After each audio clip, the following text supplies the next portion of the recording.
What's up, everyone? I'm Tony, and welcome back to the TLZ podcast. Before we get started today, make sure you click the like button and the subscribe button down below. And also make sure you turn on the notification bell so you get updated every single time I post a video. Let's get into the podcast now.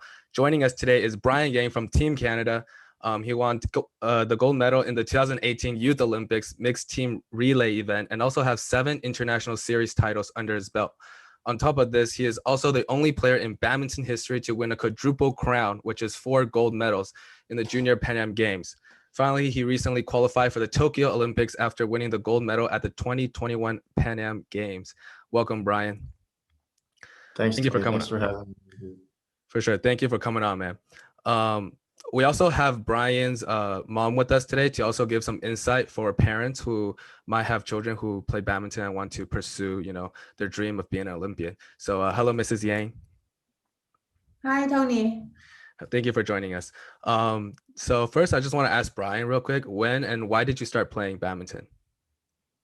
So I started playing when I was like 8 years old. So it was at that time I was like pretty young and I hadn't, really played like committed into a sport yet. So like one night, sorry, were you gonna say something? No. Go ahead. I was just listening to you. No, go ahead. Yeah, so like one night my parents, they went to this community center to play badminton with their uh, adult friends. Um, So like they brought me with them and then, I was watching them play, watching them hit the bird back and forth, and I was kind of like, I want to try and do that myself, right? Hmm. Um, yeah, so I just tried playing with my parents. And I could actually hit the bird over, like my timing was like actually decent, like for a person playing their badminton for the first time. Yeah. Um, yeah, and then like my parents' friend, he said that, he was watching me and he was like, yo, I think your son can like go really far in badminton and like play professionally. Hmm. And so my parents, they took that pretty seriously. And then I enjoyed badminton as well. Yeah. So I was willing to like kind of go to a club to try it out. Hmm. So yeah, my first club was Lee's Badminton. And then, from there, I just like, I like playing a sport. I improved pretty quickly. So I just kind of got better from there. Nice, nice. And you did mention, you started out in Lee's Badminton, but you also, later moved to E Badminton and finally to Mandarin where you are right now, right? Yeah. And why did you decide to move from club to club? Um, so like the first time I moved from Leeds to E Badminton, it was more of like my parents' decision. Because like I moved when I was like 10 or 11 Hmm. maybe. Um, or maybe 12, I don't remember. But Yeah. like I didn't want to move because like I had all my friends and stuff and like Yeah. I was attached to the club already. Hmm. But like my parents were like, oh, they think, the training is better for me at E Badminton, Hmm. like better um like sparring, I guess. Yeah. Uh, so yeah, like I had to move clubs. I couldn't really say no. Yeah. Uh, yeah, and the second time from E Badminton to Mandarin, it was kind of the same thing, but more, me and my parents talked more through it, and Hmm. like we collectively agreed like E Badminton has done a lot for me. Hmm. We think that Mandarin could be better for me in the future, so that's why we moved. I see. I see. That's what I was actually really curious too, because when you were at E Badminton, obviously you were extremely successful already, by the time you went to Mandarin. So I was kind of surprised that you made the move in between, because sometimes like a big change, especially when everything's going so well. So I'm curious, like, what about the training environment kind of like um did you want to change? Yeah, I think a lot of people were pretty surprised when I moved from E to Mandarin, because yeah, like I was at B for a long time, and I was really close with everyone. I was doing really well in tournaments. But like at that point, I was kind of, I guess, moving into senior level tournaments more. Um, so we just thought like there's nothing wrong with e-badminton, obviously, but we just felt like it's another kind of chapter in like my badminton career. So we Mhm. thought that Mandarin could kind of support me better in this new chapter. I see. I see. That's great. And Mrs. Yang, I do want to ask, like, because Brian did mention how when you guys moved to E Badminton from Lee's Badminton, that it was like mostly yours. and your husband's decision. Like, why did you guys decide to move? I think we moved from East to E is in 2013 September, and the reason made us to make the decision to move is because Jennifer, she's the head coach of Leeds, right? And she likes Brian and us very much. However, there's one time when we talk about the training or something, she mentioned to us that after she helped Michelle Lee finish her Olympic in 2016, she would retire. Oh, And maybe she doesn't notice that we got this very seriously. So after we got this information, I talked to my husband, and we kind of surprised. And then we also think that if Jennifer is retiring soon, like in 2016, and at that time Brian's career has not even started yet, right? So we think, maybe it's better for us to move, as early, as early as Brian's skills or anything, everything is settled, right? yeah. So this is the most important, reason for us to move from Leeds to badminton. Wow, that's very surprising to me too, because obviously Coach Jennifer is still coaching right now, right? I'm surprised. She's a very good coach. She put a lot of effort on Brian. But she may even today she doesn't know the real reason why we move. But this is actually the main reason. I mean, of course, if anybody found out that their coach was retiring in 2016, which is like a very good relationship with Jennifer, and she helped Brian in the Sudirman Cup. She's coaching Brian. I just want to say,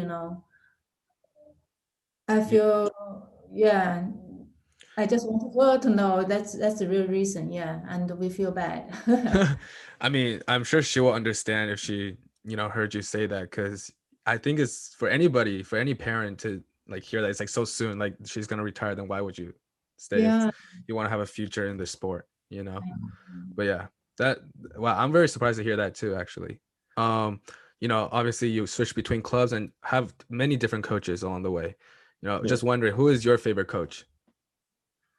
I feel like I can't really, name one specific person who's like my favorite, because like I said, like, I've worked with a lot of coaches during different points in my career, and like I feel like they've all done a really good job of, like helping me improve and stuff.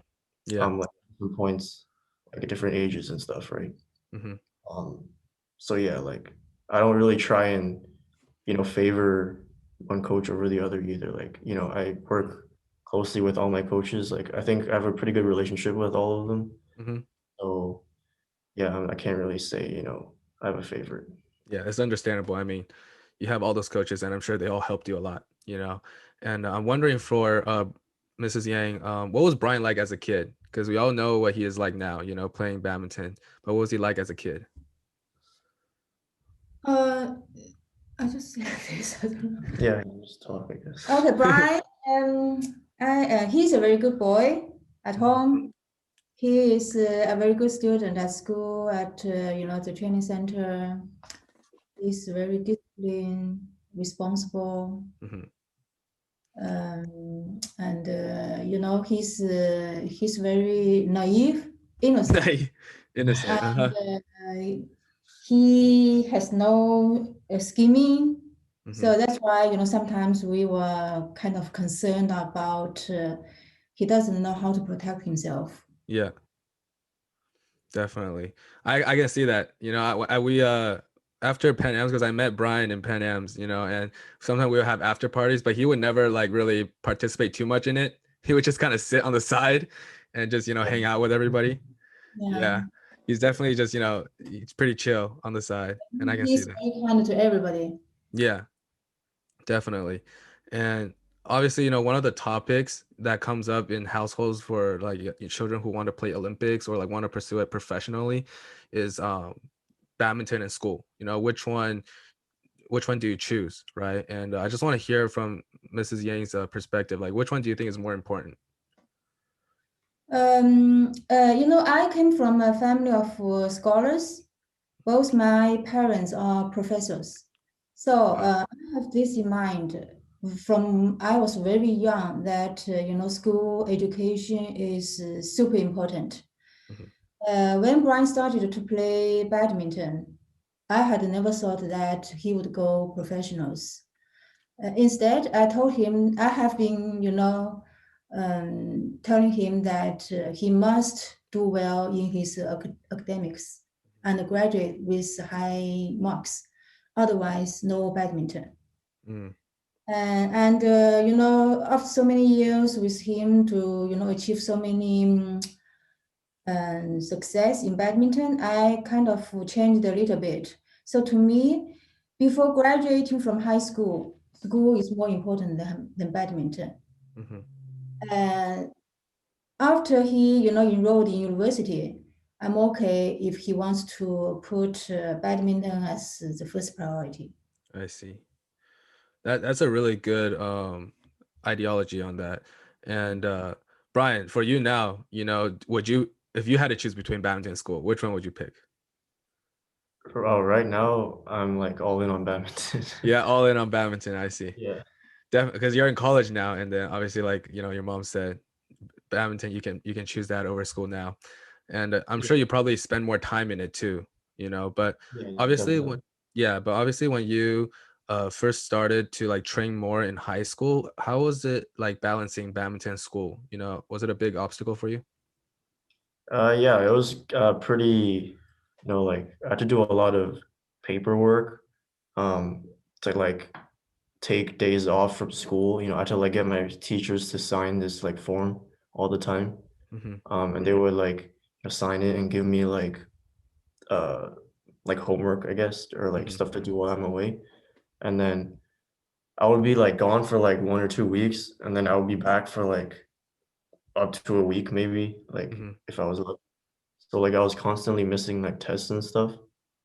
So yeah, I would always like do those during my lunch period or something, Mm-hmm. like when I was back.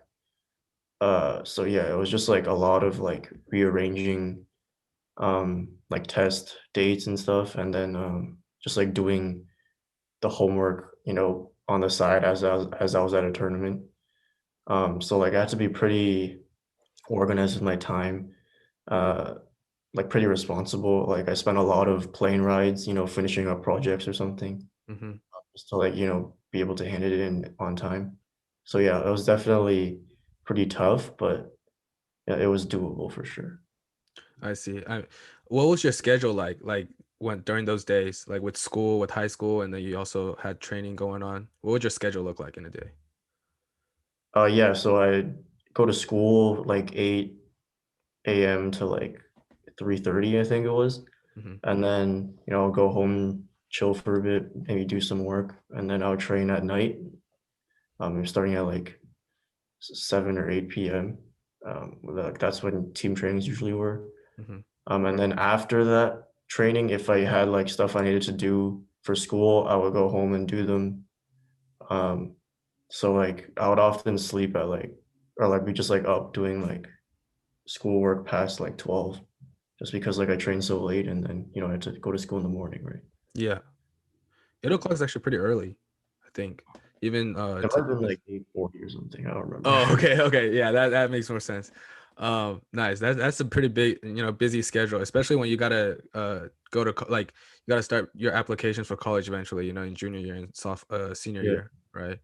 yeah. And this one's for mom. After Brian decided to pursue his Olympic dream, he obviously had to travel to so many places, for ranking points. Was it tough, like financially, for him to pursue this goal?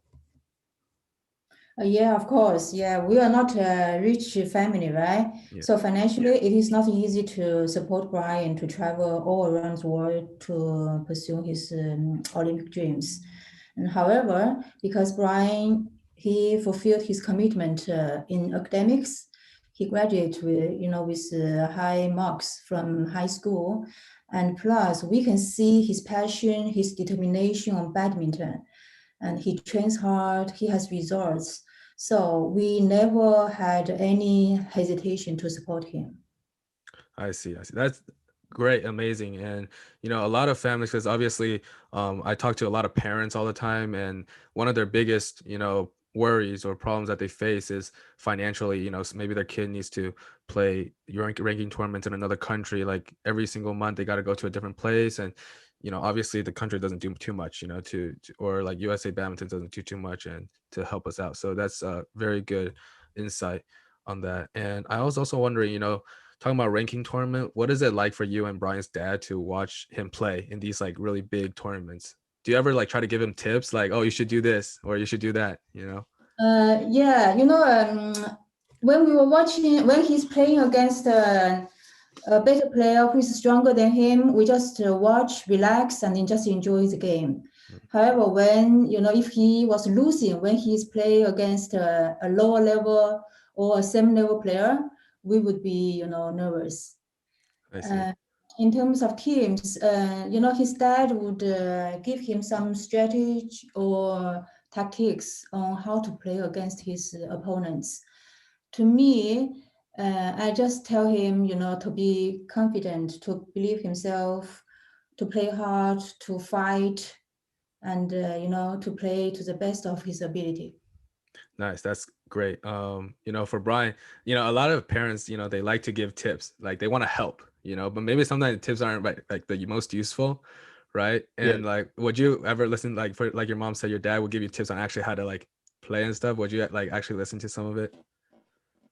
Yeah, like I listen, but like, I kind of, analyze it myself and like I Yeah. have my opinion on it. And, if I don't agree or something, then I just won't do it, right? But like I I listen to him, of course. And like he has some good tips as well. Mhm. So like it's helpful, to have him travel with me and, be on the coach's chair for my matches sometimes. Oh, really?